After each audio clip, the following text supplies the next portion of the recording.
Istilah Timur Tengah baru telah digunakan oleh Perdana Menteri Israel Benjamin Netanyahu baru-baru ini. Dalam forum internasional, Netanyahu menunjukkan dua buah peta Israel dan kawasan di sekitarnya. Dalam peta itu tidak ada sama sekali nama maupun wilayah Palestina. Upaya Israel untuk mengubah tatanan kekuasaan regional dan merestrukturisasi peta politik bukanlah hal baru. Bagaimana reaksi dunia Arab? Apakah ambisi Netanyahu merupakan agenda langsung atau tujuan sebenarnya? Apakah genosida Israel akan diperluas? Untuk membahasnya kami terhubung dengan pengamat hubungan internasional Bung Budi Mulyana. Kita sapa terlebih dahulu. Assalamualaikum warahmatullahi wabarakatuh, Bung Budi. Waalaikumsalam warahmatullahi wabarakatuh, Baik, Mas. Bung Budi, terkait lagi-lagi juga banyak digaungkan hampir bahkan lebih dari 1 tahun genosida penjajah Zionis Yahudi ini bercokol di bumi Palestina.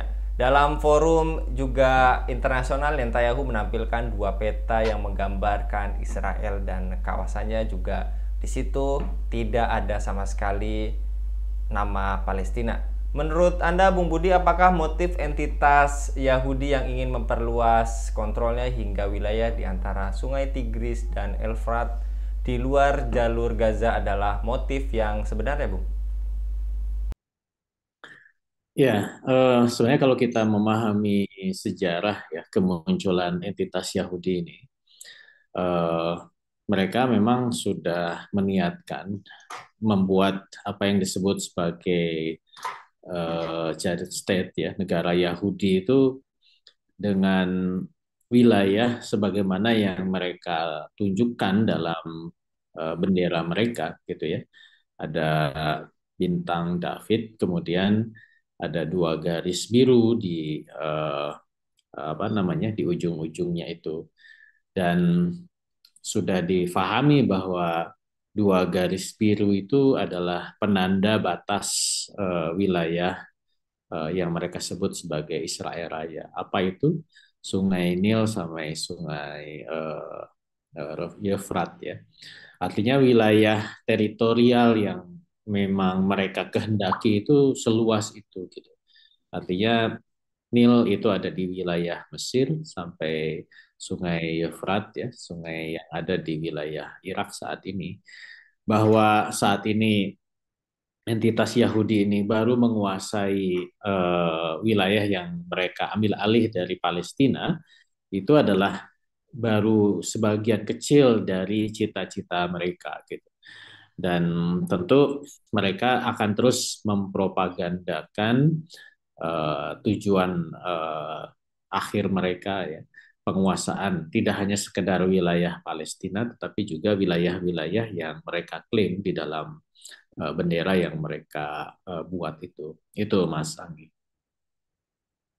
Dan dari pemaparan yang ada itu, apakah kemungkinan dunia Arab dan internasional saat ini akan mengambil solusi militer, Bung Budi, mengingat tadi hampir atau bahkan sudah lebih dari 1 tahun genosida, Bung?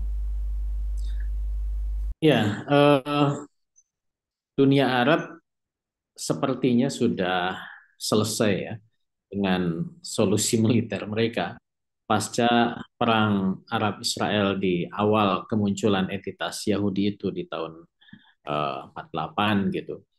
Bahwa kemudian terjadi singgungan-singgungan berikutnya di tahun 67 dan juga dalam skala-skala yang kecil ya, itu tidak melibatkan lagi dunia Arab secara keseluruhan.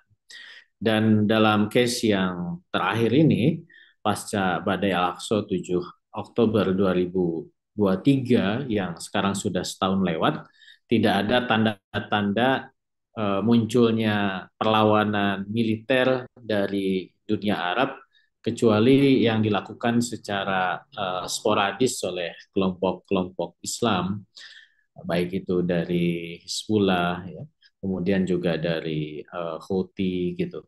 Tapi kalau itu dilakukan oleh uh, negara ya, yang ada di wilayah Timur Tengah, ini kan tidak terjadi dan tidak dilakukan. Artinya eh, klaim yang dilakukan oleh entitas Yahudi terhadap teritori negara lain ini kan seolah-olah dunia Arab masih menganggap itu sebagai sebuah wacana ya.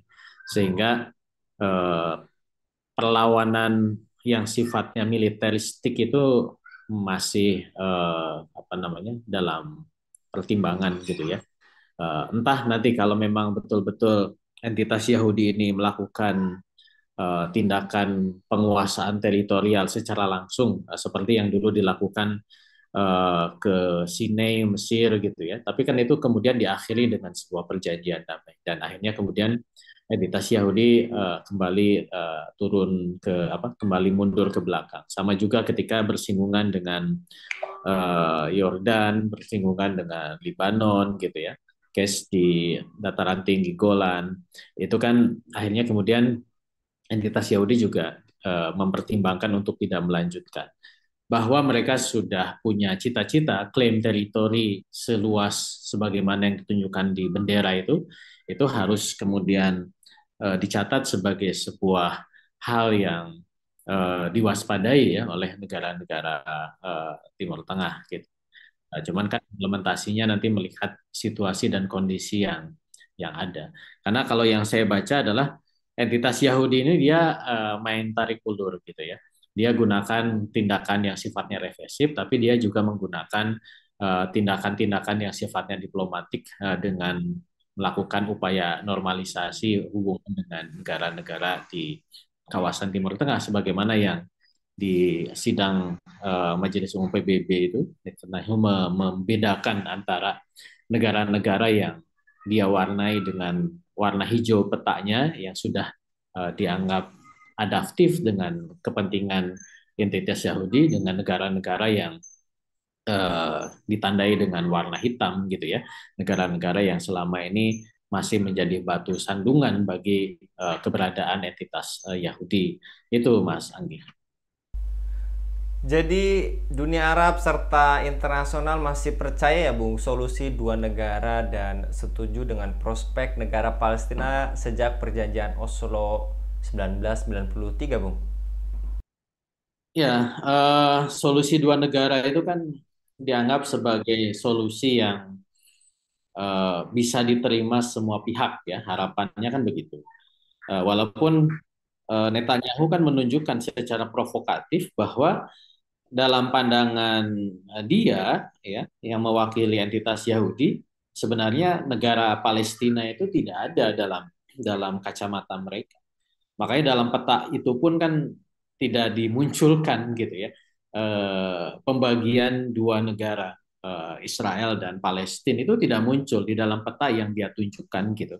Artinya bahwa cita-cita utama dari entitas Yahudi adalah penguasaan wilayah Israel Raya ya, dari Sungai Nil sampai Sungai Tigris dan Efrat gitu. Tidak ada tempat bagi Palestina. Sehingga kalau misalkan dunia Arab masih berharap bahwa two state solution itu adalah solusi untuk bisa menciptakan perdamaian di kawasan Timur Tengah, khususnya membagi teritori antara Palestina dan Israel, sebenarnya dalam pandangan Israel sendiri mereka tidak punya pikiran gitu ya untuk bisa memberikan wilayah yang mereka klaim itu terhadap Palestina gitu. Padahal yang kita tahu adalah ya itu adalah wilayah Palestina secara keseluruhan gitu ya. Keberadaan entitas Yahudi itu justru keberadaan negara yang tidak sah ya, yang dia lahir dari sebuah konspirasi internasional yang kemudian berusaha tahap demi tahap eh, mendapatkan pengakuan terhadap klaim teritorial mereka, baik secara diplomatik ya, terutama juga melalui dukungan negara-negara adidaya, dulu Inggris, sekarang oleh Amerika Serikat. Itu Mas Anggi. Dan terkait tadi yang Bung Budi sampaikan negara adidaya, jadi apakah Amerika akan juga mendukung peta Israel yang tidak mencakup wilayah Palestina, Bung? Ya, sedari awal Amerika Serikat itu kan melanjutkan apa yang sudah dibuat oleh Inggris ya. Makanya ketika deklarasi negara Israel tahun 48 itu Amerika adalah negara awal yang memberikan pengakuan kedaulatan ya, pengakuan eksistensi gitu. Dan Amerika punya kepentingan terhadap eksistensi Israel ini untuk bisa mewujudkan kepentingan Amerika di kawasan. Eh, Bahwa kemudian Amerika eh, apa seolah-olah ya memberikan juga ruang untuk Palestina dengan menawarkan two state solution. Kemudian juga Amerika mendorong Israel untuk bisa menerima konsep tersebut, juga mendorong juga dunia Arab untuk bisa menyetujui konsep two state solution. Bahkan Amerika menggagas agar melakukan proses normalisasi dengan negara Zionis ini sebenarnya harus dibaca sebagai tarik ulur politik yang dilakukan oleh Amerika Serikat, bahwa ujungnya Israel itu akan menguasai teritori secara keseluruhan dan kemudian menihilkan eksistensi Palestina. Amerika pasti akan akan selalu berada di cita-cita Israel Raya tersebut gitu. Cuman dalam politik mereka akan menyembunyikan niat dan maksudnya dengan langkah-langkah yang secara step by step diterima oleh dunia Arab ya, sehingga step langkah awal yang kemudian Amerika dorong adalah ya two state solution dulu gitu ya, bahwa nanti Palestina dikebiri bahkan dihilangkan itu sudah menjadi sebuah keniscayaan karena Amerika juga selalu berada di balik cita-cita keberadaan Israel Raya tersebut. Itu Mas Anggi. Jadi semua ini merupakan penegasan bahwa Amerika adalah pihak yang mengobarkan perang melawan umat Islam, sedangkan entitas Yahudi adalah alat penindas yang mereka gunakan untuk mempertahankan pengaruhnya di kawasan serta mencegah rakyat agar tidak terbebas dari belenggu penjajahan dan penjajah dari dunia barat. Benarkah demikian, Bung Budi? Ya, benar seperti itu bahwa memang salah satu kepentingan Amerika Serikat ini kan mempertahankan eksistensi hegemoni secara global ya. Setiap upaya yang bisa menjadi ancaman terhadap hegemoni Amerika Serikat, termasuk salah satunya adalah munculnya kebangkitan dunia Islam, termasuk juga bagaimana di wilayah inti dunia Islam ya di kawasan Timur Tengah ini Amerika Serikat kepentingannya harus bisa dijaga bahwa di situ kemudian Amerika gunakan Israel atau entitas Yahudi ini sebagai boneka dan menjadi hub ya, penghubung terhadap kepentingan-kepentingan Amerika di kawasan tersebut, menjadi negara role model terhadap nilai-nilai Amerika Serikat di tengah-tengah dunia Islam gitu ya, yang itu pasti secara vis-a-vis akan berhadapan dengan nilai-nilai keislaman ya, demokrasi versus Islam, kebebasan versus Islam dan seterusnya, itu kemudian menunjukkan secara tegas bahwa memang Amerika Serikat punya kepentingan untuk bisa menjaga eksistensi Israel atau entitas Yahudi di tengah-tengah dunia Islam gitu. Dan tentu ini dalam rangka ada kepentingan Amerika Serikat yang ditanamkan di sana dan diimplementasikan dengan menjaga eksistensi negara entitas Yahudi tersebut. Dan uh, tentu ini juga harus dipandang bahwa dalam konteks penguasaan teritorial, ya penjajahan yang dilakukan oleh entitas Yahudi terhadap masyarakat Palestina, bahkan kalau cita-cita Israel Raya itu terwujud gitu ya, itu juga akan meluaskan penjajahan ini juga menegaskan bahwa memang watak imperialis yang ditunjukkan oleh Israel ya, yang itu kemudian juga sebagai kelanjutan dari kepentingan Amerika Serikat ini memang sangat nyata. Nah, tinggal masalahnya adalah apakah umat Islam menyadari, memahami, bahkan ini kan sebenarnya suatu hal yang sudah sangat nyata di depan mata gitu ya. Saya bertanya-tanya gitu, level kesadaran dunia Islam ini kok sedemikian rendahnya gitu. Mereka sudah nyata dijajah, mereka sudah nyata dikuasai teritorialnya, mereka sudah nyata dikangkangi dengan nilai-nilai Barat, tetapi kok perlawanan terhadap apa yang dilakukan oleh Israel dan apa yang dilakukan oleh Amerika ini kok tidak sedemikian muncul gitu ya.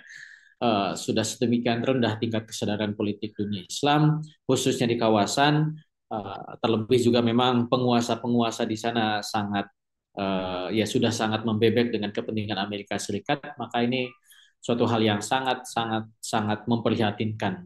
Itu pandangan saya, Mas Andi. Baik, jazakallah sekali lagi Bung Budi untuk penyampaiannya pada kabar petang kali ini. Ini menjadi peringatan keras. Jadi tadi yang Bung Budi sampaikan, jangan sampai dunia Islam khususnya umat muslim ini jadi pembebek pada Zionis Yahudi, dan seharusnya bukan juga bergantung pada solusi yang ditawarkan oleh negara penjajah. Jazakallah sekali lagi Bung Budi, mudah-mudahan Bung Budi senantiasa dilindungi oleh Allah Subhanahu wa taala dalam setiap aktivitasnya. Demikian pemirsa Khilafah News yang dirahmati Allah, dukung dengan subscribe, share, dan like. Semoga menjadi kebaikan bagi kita semua di dunia dan di akhirat. Saya Anggi Suara diundur diri. Assalamualaikum warahmatullahi wabarakatuh.